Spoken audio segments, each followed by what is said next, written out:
You are listening to the IFH Podcast Network. For more amazing filmmaking and screenwriting podcasts, just go to ifhpodcastnetwork.com.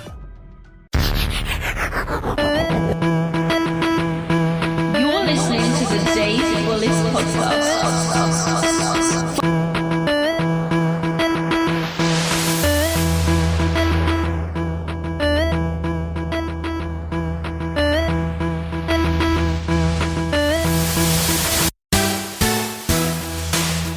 All right, everyone, thank you very much for joining me. Joining us today is Alex Dinelaris. Alex is a two-time Drama Desk nominee. Additionally, he's a screenwriter, playwright, as well as a director for theater and film. His most recent project, Birdman, is currently in theaters, and it's starring Michael Keaton. And if you haven't seen it yet, please do. It is a phenomenal film. Alex, how are you, sir? I'm good, David. How are you? Pretty good, thanks. It's pretty cold here in Philadelphia. I bet it's a little better today than yesterday. It's funny. We're heading out. Nico Giacobone, who's one of my co-writers on Birdman. We'll talk about this later, but we're doing a television show with the Birdman crew, and we're flying into Cleveland this weekend. So as if it wasn't cold enough here, we're going to go to the single digits off the lakes just to make sure that we're uncomfortable. So I'm not looking forward to that, but I understand the chill. Yeah, I mean, Buffalo is just getting hammered with snow. That's ridiculous. 6 feet of snow is insane. Yeah, they actually canceled the Jets game on Sunday. They're moving it, aren't they? Are they moving it to New York? Or? Yeah, I heard they're trying to move it like to a whole nother state right now. Nuts. Nuts. Because there's I saw the images. I was like, oh my God, it's like snowpocalypse. It was insane. Yeah, it's crazy. Yeah. And so Alex, just to switch gears to talk about your background, could you give us a little bit about your background and how you got to be where you are today? Yeah, I studied theater in school. I started as an actor in high school and through college, and then I sort of immediately fell in love with directing theater, and that's where my sort of studies took me. It wasn't until really, really late that I fell into writing. I would say 98 or 99. And I started writing a little bit. And then some of my writing got some attention, and then I started doing it more, and I realized that it might be the way to go. And eventually I wrote a few plays and I did a few things, and then I wrote a play called Still Life. And we did it here in New York at Manhattan Class Company with a really brilliant cast. It was Sarah Paulson played the lead, Fred Weller, Dominic Chianese, who is the Uncle Junior from The Sopranos, Tony Award winner Adrian Lennox, Halle Pfeiffer, just a brilliant cast. And it was a personal play, and I did that. And then my theater agent sent that play out to Alejandro, and he was looking for a writer after Babel. And then he read Still Life and really liked it and called me up, and I started working with him on the first few drafts of Beautiful, the movie he did with Javier Bardem, and that's sort of how I ended up, screenwriting and getting into that. But I sort of became a writer late in my life, around 99, I would say, somewhere right in there. Oh, that's fascinating. How sometimes things come together, but I want to talk to you about your early writing. What got you into writing to begin with? I think that I wanted to be in the arts, and like anybody else in New York City, I had to support myself. So I worked in the restaurant business, and what I learned in the restaurant business is when you're working 70-hour weeks, 80-hour weeks, it's very difficult to direct anything. What I could do is go home at 2 a.m. and then start writing. And so I wrote a scene for a friend of mine who was in his class at Stella Adler. And I wrote a scene for her, and then sort of that got well received. And the instructor was sort of saying, you should write, like you're a writer. And I thought, well, you're crazy. But I sort of, in a way, followed that advice, and then ended up, writing a play reluctantly, but then it got some attention. And then sort of by a series of they say be lucky and be prepared. Danny Aiello and Rosie O'Donnell did a few readings of my play Folding the Monster. And by that time I got a little bit of attention. And so I fell into that. And so my life went to a place where I didn't think it would go. The most I know about writing is because I studied structure fiendishly as a director of theater. So Aristotle and, Clurman and Shaw and I would devour those texts just to understand the structure of drama. And I think that served me well later on. I really do. And I think that's what helped me get a leg up, as it were, later on. So, that's good you bring up structure, because I wanted to ask you, what exactly is your process of writing? Meaning, do you like outline everything before you begin, or do you write a very long treatment as some other writers do, or do you just dive right in? Yeah, this is fun. It's an unbelievably, you get very different responses from writers. I'm fanatical about structure, and even Birdman, that seems like a fever dream. My partner Nico and I, Birdman is structured to half inch of its life.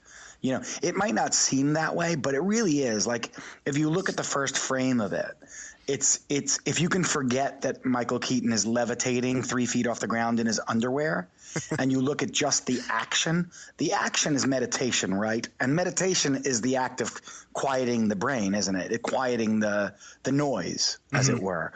And Michael's character Regan spends the entire movie trying to silence that voice in his head. And we won't make any spoilers here, but in the end, for better or worse, he does that. So the movie in itself, even though it seems like this frenetic fever dream that Alejandro concocted, it is still this very tightly structured thing, So for me, it's always structure first. I think about the ending. I think about the journey. I think about surprising inevitability, which I think is maybe the most important thing about, that I ever learned about writing, Aristotle's idea of surprising inevitability. And I'll slave away for 7, 8, 9 months without writing a word. And then once I understand what the journey is, I will literally go away from my house. I have 2 kids and my wife, and I'll go to Puerto Rico into a little, hut with it's not fancy at all. It sounds so romantic, but it's not. But no internet, no nothing, and just my notes. And then I'll take 10, 11, 12, 14 days and I'll write out a draft. That's the way I work. I can't start unless I know what the blueprint is. For me, I just can't do that. I know guys that do it brilliantly without doing that. I can't. So my process is to structure it fanatically, and then when I feel confident in it, I start writing. And then if I want to blow up the rules from there, then I do. I don't stick to it, but I know what the sort of the blueprint is. So when you're creating that blueprint, do you sort of map out, like, I know there's the 8-sequence method from USC, there's the traditional 3-act method, there's the Shakespeare 5-act method. Do you use any of those methods when you're creating this blueprint? I guess the closest one I stick to is the Aristotelian 3 acts. But I'm open. It doesn't, as long as I know what the next sort of plot point is, the next place the script is going to change, where our character, something happens to him that changes the story and moves it in a new direction, a la, Oedipus, and I feel like that's old fashioned and traditional, and yet it's liberating. So I guess I look at that, but really what I'm looking for is any points. It could be 3 acts, 4 acts, 5 acts, 6 acts. I'm looking at points that whirl our protagonist into a new direction. And once I get to that, at least I know what the next sort of train station I need to get to is. And so then I say, okay, I know I need to get to the next train station. Now, how can we be surprising? How can we reverse expectations? How can I live inside the character without manipulating the character? Let the character lead me, but yet still try to be a step ahead of the audience. And when I'm trying to be a step ahead of the audience, I'm trying to be a step ahead of myself. So if I feel comfortable in something, in a decision, I always know it's not going to be the final decision. Do you know what I mean? I always know that I have to think further than that. And that's how I go about it. I mean, it's all nonsense unless you can get a story together, but that's my superstition. Oh, I know exactly what you mean. I don't know if you've ever read Stephen Pressfield's The War of Art. I haven't, but I will now. Stephen Pressfield? Yeah, it's The War of Art, and it's just about he actually wrote The Legend of Bagger Vance. Oh, sure. And he actually had a movie about the 300 Spartans, and they were about to go into pre-production, and then 300 came out, and oh wow! And they said sorry. So, but the whole book is about actually creating art and what an artist, whether you're writing screenplays or carving or actually with a canvas, creating with paints, what an artist goes through and how resistance forms itself, and Right. it's a fascinating book. I just literally put that in my phone because I'm going to read it. I love reading like that, and I believe in that. I mean, preliminarily, that sounds exactly that's the war. I mean, it's so true. It's so true. Well, I'm so glad I could recommend a book to you. Yeah, I appreciate that. Yeah, really. So Alex, could you take us through how you started the concept of Birdman, and take us through how you actually wrote it, and then you're able to actually finalize it? Well, Birdman begins with Alejandro Iñárritu. Alejandro is, and I say this in the utmost honesty, he's an inspired director.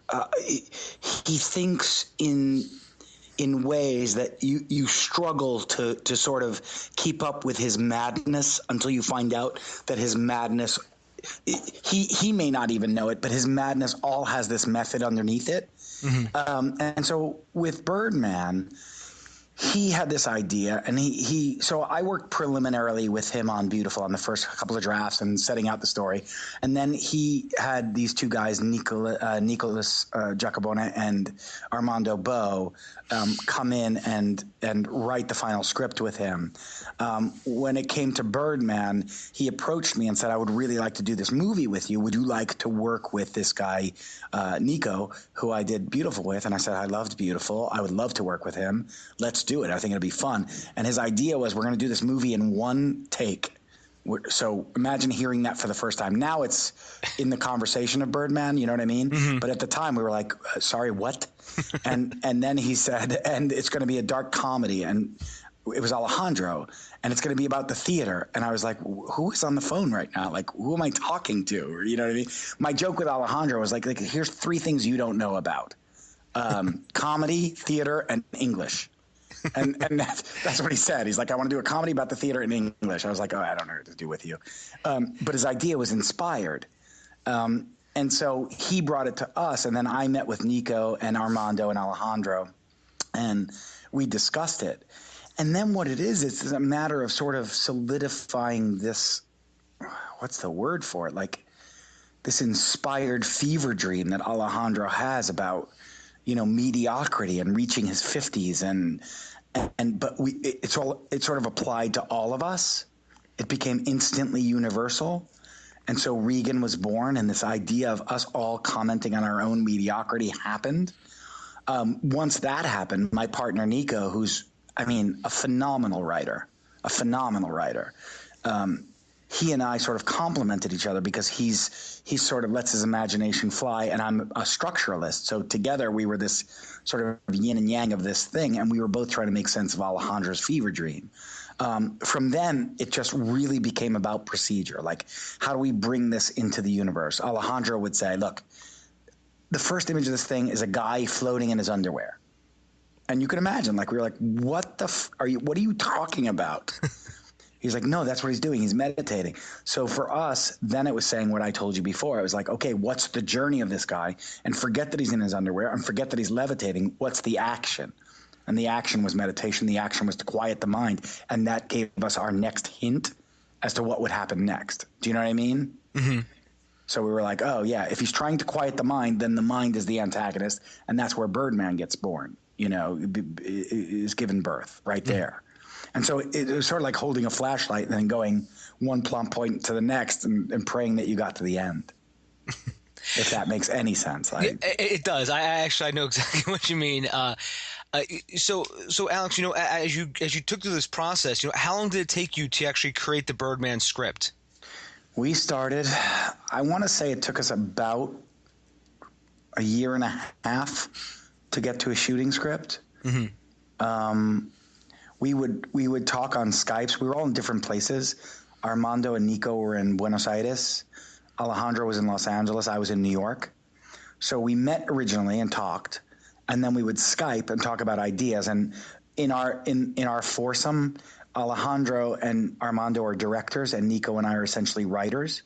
And so I think that played well into our hands here, because the one shot concept is so visual that those guys got to bring this sense of visual language to it.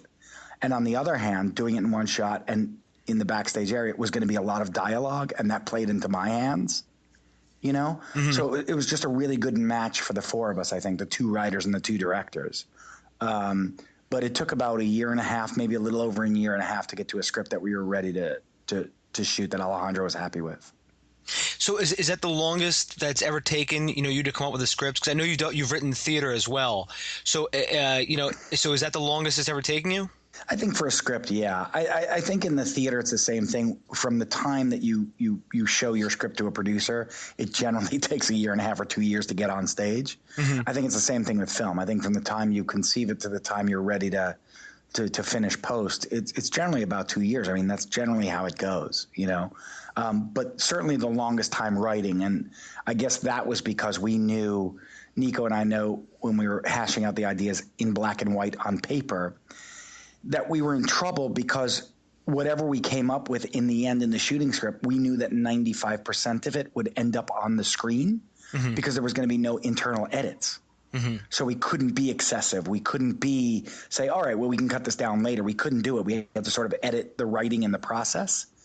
Because once they got to camera choreography, which was 3 and 4 weeks of rehearsal, just rehearsing, Chivo and Alejandro rehearsing the camera moves, the lines had to be set. Like we couldn't change it because the camera was timing itself. You know what I mean? Yeah. So it was really, really challenging that way. And so that, I think that's why it took a little longer than it might normally would have. Yeah. For those who haven't seen the movie, I understand exactly what you mean, Alex.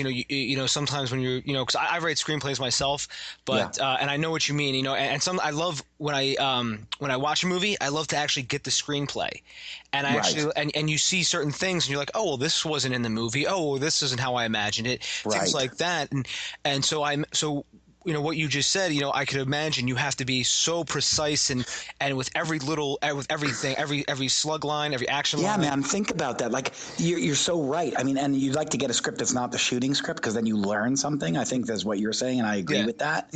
But it's like, think about this. You're a screenplay writer, right? Think about, you're writing the screenplay, and you realize that once they shoot it, you can't cut it. Imagine that. You're like, you have the scene, and there are scenes in Birdman right now, I'm not going to say which, but where we look at it and go, God, I wish we would have just done this. But we can't, because there's no way to go in and edit, because it's all a long shot. Yeah. So we can't cut it. So you're stuck with your mistakes for life. And in a way, it's adrenalizing, because you're like, oh, this is living on the tightrope. And in another way, you sit with your family, friends, and everybody else, and you're like, oh, Jesus, God, that needs to be 4 lines shorter. I need to get out of that scene early. All the rules that we know as screenwriters, like get in late and get out early, you know what I mean? You can't do it when the camera's leading you into a scene. How do you get in late? If you're subjectively Regan Thompson or Michael Keaton, how do you get into a scene late? You can't. Yeah. So all our tools, all our tricks of the trade are thrown away, and you're just naked, and you're like, oh God, here we go, So it's easy for people to criticize in retrospect, but in time you're like, yeah, if we could cut it, we would, but we can't, So that's where we are. Yeah, it's just like in Hitchcock's Rope. They always talked about that, and how it's one precise cut, and I mean it's just one long cut, and basically there was nothing else to go to. You know what I mean? Right.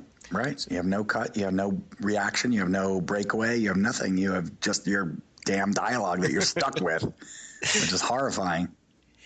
So, now that, Birdman is out in theaters right now, did you expect it to be this much, of a hit, both in critically, and commercially? Yeah. Let me tell you what we expected. We expected exactly the opposite. Exactly. Like, we finished it. Think about this script before the buzz, right? Forget the cast, forget everything else. We haven't cast a person, right? Not a person. People asked it, and you might ask this question later, did we write it for Keaton? No, we didn't, and we could talk about that later. But just imagine that we don't have one cast member, right? We just wrote this script that you saw. We're looking at it going, we're dead. Like, we're dead. Like, who the hell is going to watch this script? We thought, oh my God, like when we were going to Venice, we thought, well, either we're going to get whistled at, like booed off the stage, or people might, like half of them might boo and half of them might clap. In a million years, if you asked me or Alejandro or anybody else, Nico, never would we have expected this response. It's just William Goldman's example of we know nothing. I was warning my friends 6 months before, like, you might not like it or whatever. Like, I made it. Fuck you. We just threw up on film. Like, God bless you. We never would have expected this response in a million years, and we're blown away by it. We really are. Yeah, I actually saw Birdman with a group of friends, and some of them were like, "What is this movie exactly?" And I heard amazing things. Like every reviewer that I trust was like, "You should go see this movie," and everyone liked it as we were coming out. Everyone was like, "I'm so glad we decided to see this movie." I'm glad. So when you were you at the table reads? Yeah. So when you heard the first table read with Keaton and everybody else, what were your initial thoughts? I mean, it's so difficult because I'm not going to say who, but it was other than Keaton, it was a very different cast than you saw at the first table read, because that's the way it works. But we all sat there, and I think everybody knew it was going to be a high wire act. Matter of fact, Alejandro was handing out like the Philippe Petit, the tightrope walker. Like he was handing out that image of him walking between the Twin Towers. I think I'm saying the right guy, because we knew it. So I think everybody was like, oh, this is weird and dangerous. And, like we all sort of, we all felt like it was exciting, but we might all be full of shit. Mm-hmm. Yeah, I don't know how to explain that, but that's how we felt. Like there was something adrenalizing about it. And listening to the scenes and like the daughter firing away with the dad or Michael and the critic, and there was something electric about it at the table. Mm-hmm. And then we were, on the other hand, we were like, oh, we're totally full of crap. Like, we're totally full of crap. Like, this is a disaster. And I can't explain it other than that. It was always the balance between those things, which in a meta way is Birdman, right? On one hand, Birdman tells Regan, you're a genius or you're a god. And on the other hand, he goes, you're talentless. You're not even an actor. And I think that's how we felt the whole time. And it's amazing how things sort of transform, after the table read. I didn't even know that there was different actors attached to different parts. Yeah, not attached, but that's certainly read. And that's the cycle of Hollywood, Yeah. You have people and that changes. Somebody gets another commitment and they can't do it. And so then you finally end up. I always say that watching Birdman is a perfect example of this. You don't know how many things have to go wrong for you to end up with a great movie. Like things have to go wrong. To end up with a good film, and enough things went wrong for us that we ended up with I hope with a good film. Oh, it is a good film. Thank you. And I'll take your word for it. you can trust me. Yeah. So Alex, as you've written Birdman, and amongst other works, and now I assume that you probably have a whole bunch of different projects coming up. What advice do you have for beginning screenwriters? I say the same thing, and I teach as well at the School of Visual Arts in New York, and my advice is this: we're all desperate to join the party. We're all desperate to get the job. We're all desperate to make a living doing what we love doing, us writers. And what we do is innately we conform to what we think people want to see, except the only thing that makes us unique is who we are. So David's scripts are David's scripts and Alex's scripts are Alex's scripts. I think that you have to find the courage in yourself to write from your soul and not try to conform. And I know that sounds easy, and I know that writers out there will listen to this and go, yeah, easy for you to say because you're making, blah, blah, blah money and doing these films. But, 10 years ago, I was homeless, you know what I mean? Like literally. So it's not... Well, not 10 years ago, but like 17 years ago, I was homeless. I mean, like you have to have a voice that's your own because it's the only thing that makes you unique. So when we watch Charlie Kaufman's films, or God willing, some young people watch Birdman, and I get these emails now, which is that's good. My favorite compliment, which is like, I saw Birdman, I just went home and I had to write. I got this the other day. And I was like, that is the ultimate compliment. Like, we didn't think it was going to work. We just thought, and it annoys me when people look at Birdman and go, oh, that film is so self-important. You're like, you have no idea. We were pissing our pants the whole time. How do you think that we were both proud and conceited while we were writing it? Do you know what I mean? Yeah. And that we wrote a movie about mediocrity. Like, we were pissing our pants the whole time.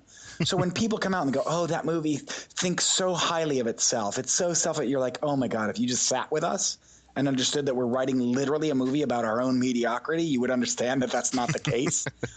So I think back to your question is, if I could say anything to young writers, it's yes, if you're going to go get a job or staff writing on television, or you're writing a spec film, or you want a job, do what you have to do. Use your style, incorporate it into what they want. But outside of that, when you're writing your own specs, your own idea, use your own voice, because the quirks in your brain, I think if Birdman does one thing, I pray it's this. It's that you're looking at a film that everybody said couldn't get made. You know what I mean? Mm-hmm. Certain people, I won't say who, were like, that third act's not going to work. He can't do that. Nobody's going to buy it, so on and so forth. And yet, I think that the world, the audience right now is so craving something original.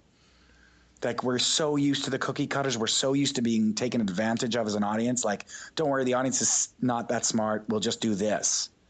That when you do something original and challenging, they respond. And I think that's what's happening with Birdman. I don't know how good it is or bad it is. I don't know. But I know that people are looking at it going, God, well, you walk out of the theater going, I never saw that before. So I think that whatever David's unique talent is, whatever anybody's unique talent, like, show me that, because there'll be a place. Stick to your voice. Your voice is the only thing you have that's original. That's my best advice, really. So Alex, just to take that great advice, do you feel that, if you like submit to maybe either a screenplay competition or even, send it to an agent or manager or studio, do you find that it's that sort of, I guess the word maverick came to mind. Do you think it's that maverick screenplay that it's not cookie cutter like everyone else's? It has its own unique voice. Do you think when they finally come across that, that's actually, when someone has developed it over the years, that's when it's, something actually happens to that writer? I really do believe that in the bottom of my heart, but I'm going to put one caveat on it, mm-hmm. which is to say that being weird for weird's sake isn't going to get you anywhere. Mm-hmm. My advice to young writers, or writers in general as well, is know your rules, know the structure, even if you're going to blow up the rules, know them. Do you know what I mean? Swallow that Aristotle. Just swallow it. Don't worry about it. People say, well, if I do that, or, and I don't, by the way, I don't care who like Sid Field, that's Aristotle for dummies. It's brilliant. You know why? Because it's Aristotle for dummies. You don't have to, it's not cookie cutter. Just listen to what he's saying, because he's literally writing the Aristotle for Dummies book. And I mean that in a good way. Do you know what I mean? Like, in a good way. He's literally just making Aristotle simple for you. And whether it's Robert McKee or Silverfield, I don't care who you are. As long as you understand the basic nature of action, conflict, reverse in every scene, right? Mm-hmm. Action, conflict, reverse. And you get to one idea, which is the idea of surprising inevitability. And you have to know them. You don't have to follow those rules. You just have to know them, so that when you blow them up, it makes sense, because people understand the quality of the screenplay they're reading in Hollywood. But to answer your original question, it's that when somebody reads a script, even if it's just a reader, he knows when he's looking at something original. Mm-hmm. And so if he says, wait a second, this tweaked my ear, it's not every day. Like, remember that reader, he or she reads 50 scripts a day, or, 100 scripts a week. So he knows when something's original. Then he or she just want to know that you know what you're doing beside the fact that it's original. Once they know that, it gets passed on. I believe that. You know what I mean? So know your shit and then be yourself. That's my advice. Oh, well, and that's great advice, because, I was talking to people before about all the scripts that have sort of come out of left field. And, just to use Shane Black as an example, his script for Lethal Weapon was completely out of left field. Yeah. And that got passed around, and, now he's got another movie coming out soon. And he's Shane effing Black, you know what I mean? He wrote a template all his own. And by the way, Shane started writing screenplays where the stage directions became narrative. Mm-hmm. He wrote scripts where if you were reading it, it was never in the film, but you were entertained by his stage directions. Mm-hmm. that got the readers going. Shane knew how to write a movie, or knows how to write a movie. I mean, simply. And whether it's Shane or it's Tom Stoppard, they know the rules. Mm-hmm. And so Alex, going along with your advice and everything you've talked about, could you just give us a synopsis of your daily working routine? Well, I'm a disaster. My daily routine is, it's going to sound so ridiculously pretentious. I on my wall, my office looks like, the apartment of a serial killer. Like, it's things on the wall, cards, pictures, images, structure. One time when I was working on a film, I put a structure chart on the ceiling of my bedroom, mm-hmm. so that when I laid down on my bed, I could look up at it. So I just literally go into half sleep all day and get the structure every day until I have it. I really do. I'm not one of those guys. And by the way, I encourage everybody to be the other person and not me, who wakes up and Nico would tell you this, my partner in Birdman, is to be the person that wakes up and says, okay, from 8 to 11, I think it's much healthier than what I do. I have to daydream. My ideas come to me when I'm half asleep. My wife, will come in the bedroom. She'll like, oh, you're working. And literally I'll just be laying on the bed, looking at the ceiling, but she's right. And until I have it all, then once I get to the point, like I told you, after 8 months of doing that, a little bit of research on the computer, a little bit of story structure, thinking about it, then I'll go away and I'll literally work from 7 a.m. till 10 p.m. every day for 12 days, away from my family, away from my house. So it's obsessive and ridiculous, and nobody should do what I do. Yeah. It's interesting though. The reason I wanted to ask that was every writer has a different working routine, and it's always, I always like to hear how, different writers work. Like Stephen King, for instance, he does that, from 8 until 12, right. It's writing. Then he has like a 2-3 hour break, and then he finishes up. Then he has, dinner. Yeah. He sort of edits in the late afternoon, doesn't he? He does the original writing early. Yeah. I wish. I honestly do. I'm not even kidding. I wish that was my routine. My life would be so much more sane. And now I'm having to do that in the TV room, because I'm with 5 other writers. So mm-hmm. the show we're working, so I'm forcing myself to show up for work and sort of try to be creative, which is sort of sad in a way. And is that your next project, the 1%? Yeah, Alejandro, myself, Armando, and Nico, the same 4 from Birdman, are doing a 1-hour drama for the Stars Network entitled The 1%. Really nice cast. It's Hilary Swank, Ed Helms, and Ed Harris. We have 10 episodes to write by the spring, and then we should start shooting early next summer. Alejandro is just up in Canada doing Revenant with Leonardo DiCaprio. As soon as he's done with that and done with post, he'll come down and he'll direct the pilot and the second episode at least. But Nico and I are in the writer's room right now trying to get 10 episodes done by April. Oh, that's amazing. Congratulations. Thank you. I appreciate that. Is there any more you could tell us about the 1%? Like, how did this project come about? Armando, our partner Armando Bo, who's one of the 4 of us on Birdman, mm-hmm. Came up with the idea about, somebody who won the lottery and kept it a secret. Mm-hmm. And that started an argument about the 1% and the 99%. And it's really about Ed Helms, who's an everyman who basically wins the lottery, an enormous lottery, and is able to somehow keep it a secret. And it has fantastical elements and realistic elements and comedy and drama and everything you'd expect from the same guys that did Birdman, I guess. They're a brilliant cast. Yeah, it sounds like an amazing cast. Yeah, they're great. So, Alex, I have some questions from the audience. Let's do it. And the first one is, this is actually from somebody in my writers group, by the way. Okay. He said, first, please tell Alex that I loved Birdman. What's his name? His name is Will. Will, okay. And he said, I like to know what he thinks about technology and how it dates a film. Birdman says a lot about sites like Facebook and Twitter and the presence or lack thereof of an online persona. But will the movie still be relevant in 5 years when social media apps arise? And if so, how? Gee whiz, that's a great question from Will. Look, I feel like when I watch Network, Patty Chayefsky's script, mm-hmm. it's a different world now than it was then. Is that still a great movie? I think it is. You know, All the President's Men, they're down in basements. You can't imagine that in the world of media like we have it now, or social media. Is that still a great movie? I hope so. I think that a movie has to transcend that by the journey of the character, and that's what gets you there. Or at least this is what I'm hoping, because Will is probably right. You know what I mean? But I don't think that the technology renders the thing obsolete in 10 years. I think you're still looking at the journey of Regan Thompson. When you think about Birdman, you're not really thinking about Twitter or Facebook. You're thinking about Regan Thompson and the man who just wants to be relevant. Or in the case of Chayefsky's Script and Network, you're thinking about that man on the edge who's just who's incapable because of circumstance of telling the truth. And that's why I hope that Network or All of the President's Men still work to this day. You hope in the end that the story of the character carries the day.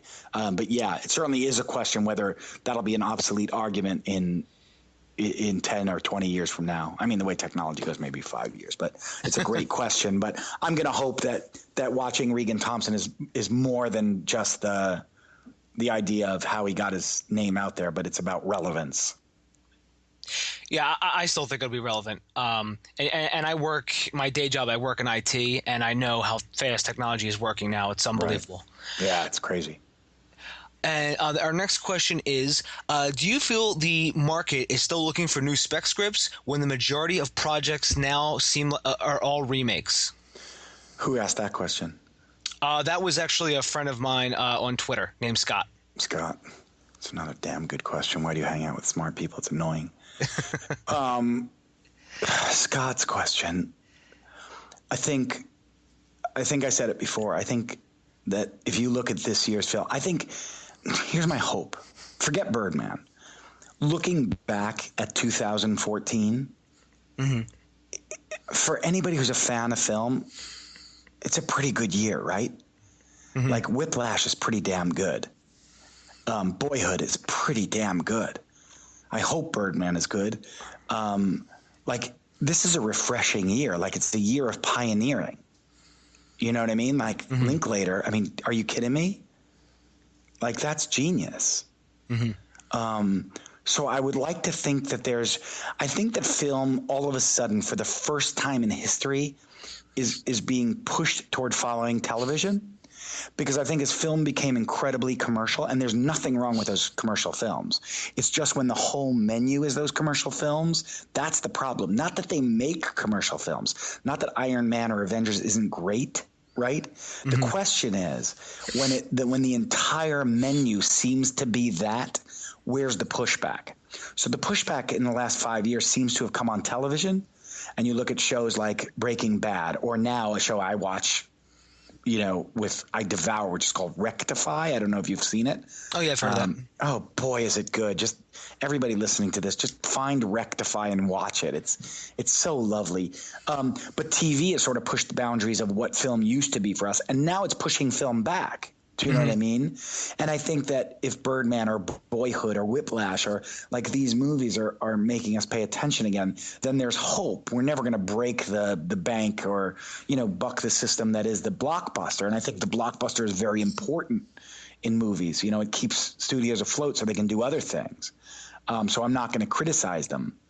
But I think spec scripts and original scripts, I think there's going to be a market for them because there has to be. Do you know what I mean? Because you're going to lose an entire audience that doesn't necessarily want to constantly see a Marvel movie.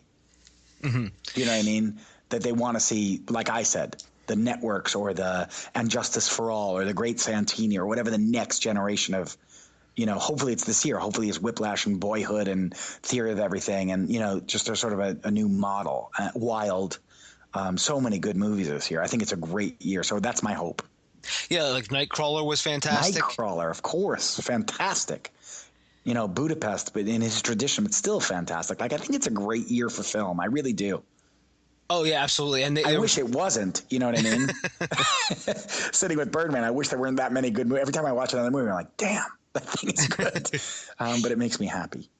There was an article on IndieWire.com about how close the Oscars, how close the best screenplay competition is going to be, because even though they haven't announced the nominees, obviously, with all these great movies out, don't even unless you're sitting next to a huge plank of wood. Don't finish your sentence. Don't even finish this thought. There's a lot of good screenplays out there. Let's just say that. Next question. The next question is, Alex, what does success mean to you, and how do you manage to keep a level head amongst the hype and heat that is thrust upon you when you have a successful film? Who asked that?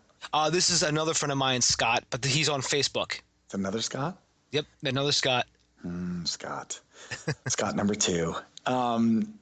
I think Nico and I would answer this the same way, my brilliant partner. It's that we're pretty aware of how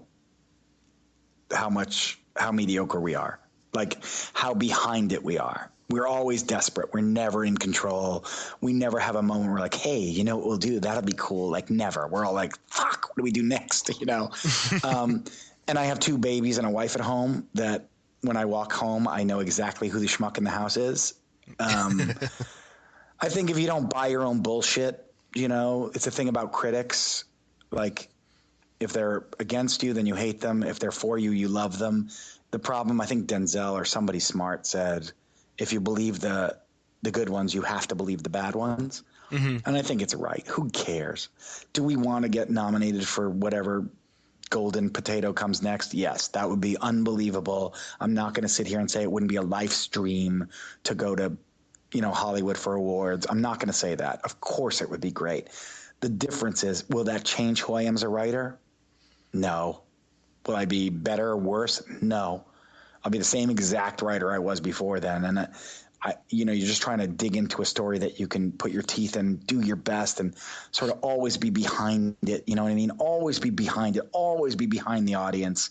Always be behind your concept, and try to struggle to keep up, and you'll be fine. Like otherwise, you buy your own nonsense. And time ran out on William Goldman and Arthur Miller. Do you know what I mean? Do I think it's not going to run out on me or Nico? Of course it is. Of course it is. We're here temporarily. All we can do is tell the best stories we can, So who cares? Who cares? Just struggle. Tell the truth. And don't fucking compromise.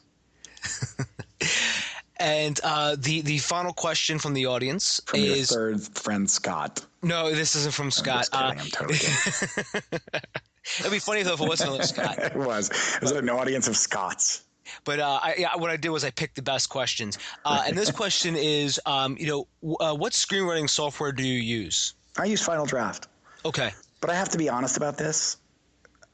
I feel like my iPhone and my Final Draft is much like my brain. I feel like I use like 6% of it. Mm-hmm. Do you know what I mean?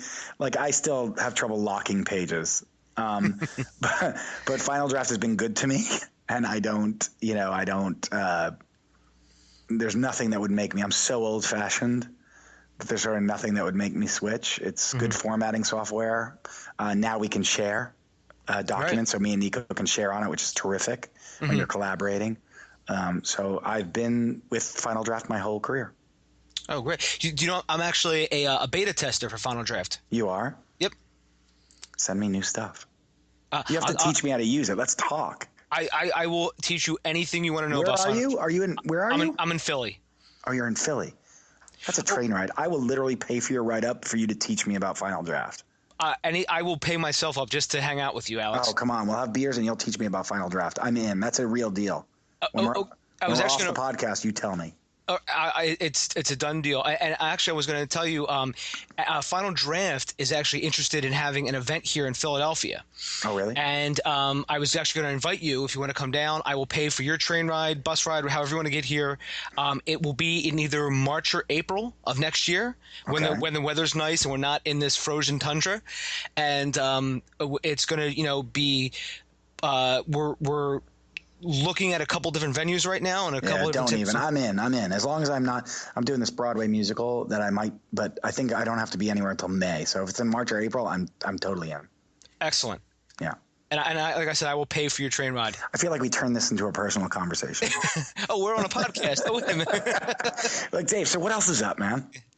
Those Eagles are looking good. Yeah, they're not looking too bad. Yeah, shut up. I'm a Giant fan. I was just kidding. Oh, but I mean, the Jets. At least we can always talk bad about the Jets, right? Yeah, I'm fine with that. I'm good with that. Yeah. Except for anybody I know who's a Jet fan, and in which case I apologize, but not really. Alex, we've been on talking about 45 minutes. I know you're a very busy guy. So, in closing, is there anything that, your final word, anything you want to discuss that, we haven't talked about? No. I'm incredibly grateful to you and everybody like you and anybody who went with an open mind and saw that film, and all the tweets and the emails that I've gotten where people were just like, even people who didn't like it. Like, I've had the best relationship with people who didn't like the film. Mm-hmm. Somebody like tweeted me and they wrote me a message going, "Am I wrong not to like this film?" And I was like, no, of course you're not wrong. Do you know what I mean? Like, it's a tough film, but they went about it with respect. Mm-hmm. And I think it's so easy for us writers to look at other shit and we're like, oh, that sucks. Or, we have judgment, but really it's all about our own defenses. Like, we're all on the same damn team, and God knows you're not supposed to like everything we write. Like, if you have a friend that likes everything you write, stop asking him for advice. Mm-hmm. Do you know what I mean? How is that possible? It just feels to me like we're in this together, and it's hard enough that we don't have to be at each other's throats. Like I said, I'm watching Whiplash. I'm watching Budapest. I'm watching I didn't see Nightcrawler yet, but Foxcatcher. And I'm like, damn, those are good scripts. Do you know what I mean? Mm-hmm. They're great scripts. I'm going to say it out loud. And I'm excited to be a part of that. And I think it's a community. And I think you reaching out to me and asking my nonsense opinion about anything is as flattering as anything else. So I'm just want to say that I'm really grateful to anybody out there. They don't have to have liked the movie, but that respected the process and thought, well, I may not like it, but boy, I know that must have been a bitch to write, or because I'm on the side of all the writers, and I mean that. So I'm just appreciative that you even bothered to, call me and put me out there. But that's all. And I think Nico would feel exactly the same way. Oh, and I'm very appreciative that you came on. It's always great to talk to people who are, it's not just talking the talk, but they're actually doing it, and they're actually creating these wonderful pieces of art. And it's part of the zeitgeist now, and on to the next great project. So I thank you very much for coming on. Yeah, man. Well, it's absolutely my pleasure, and let's keep in touch. Oh, absolutely. Alex, is there anywhere they can find you on do you have an official website or a Twitter? The Twitter is at Alex Dinelaris. The Facebook, you can find me by name. I'm not hiding from anybody. So I'm pretty much out there, and you can find me. And I do my best to answer anybody that gets in touch with me. I really do, as you know. I'm totally open to that, and I'm supportive of anybody in the process. Excellent. And I'll make sure to link those in the show notes. Excellent. All right, everyone, thank you very much for listening, and I want to say thank you for Alex for everything. Please, everyone, go see Birdman. It is phenomenal. And if you want to find me, it's davebullis.com, and Twitter, it's at Dave_Bullis. Alex, I thank you very much, and I wish you a great night, sir. David, my pleasure. Thank you, and thank everybody out there for listening. Thank you very much. Will do. I'm going to thank all my Scott friends for all the wonderful questions. Thank you, all the Scott. TheGreatScott.com. We're going to start a site. I'll talk to you soon. Take care, my friend. Bye-bye. Bye-bye. Find Dave at davebullis.com. Please make sure to subscribe and share the podcast.